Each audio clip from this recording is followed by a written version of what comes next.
রেদওয়ান যে এমন একটা ঘটনা ঘটাবে এটা আমিও সারপ্রাইজ। ইভেন ড্রেসিং রুমে যে কান্নাকাটি করেছে, আমার কাছে সরি বলেছে, অন্যান্য কোচিং স্টাফদেরকে সরি বলেছে, ইভেন সে আর্জেন্টিনার যে কোচ এবং প্লেয়ার তাদেরকেও সরি বলেছে। আর্জেন্টিনার কোচের সঙ্গে কথা বলেছি, তাদের কিছু প্লেয়ার তাদের যে একাডেমি তার বাইরের থেকে নিয়ে আসছে। কালকে যে যদি একদম শেষ সময়ের যে ঘটনাগুলো আমরা দেখলাম, স্পেশালি আমি যদি বলি যে আপনাদের রেদওয়ান 3 নম্বর জার্সি, সে যে ঘটনাটা ঘটালো ওইখানে আসলে কি মানে কাহিনীটা কি ছিল? আমরা তো শুধু দেখলাম যে মানে বিষয়টা আসলে জানি না হয়েছিল কি। অ্যাকচুয়ালি এটা একটা বিচ্ছিন্ন ঘটনা। আমরা কেউই এমন একটা ঘটনাকে চাই না, এক্সপেক্ট করি না এবং কখনো করি না।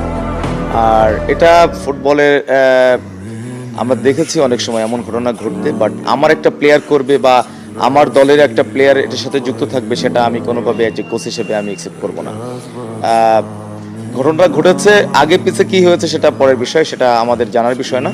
কিন্তু সে যেটা করেছে ডেফিনেটলি সেটা খেলোয়াড় সূচক আচরণ, এটা আমরা কোনোভাবেই কোচ হিসেবে বা আমরা যারা স্পেক্টেটর আছে আমরা মেনে নিতে পারি না।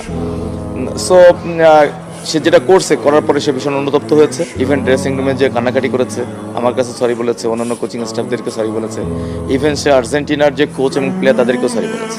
আমি নিজে উপযাচক হয়ে আর্জেন্টিনার কোচের কাছে গেছি, তার ড্রেসিং আপনি নিয়ে গিয়েছিলেন আর্জেন্টিনার প্লেয়ারদের এবং কোচের কাছে? নিয়ে গিয়েছি।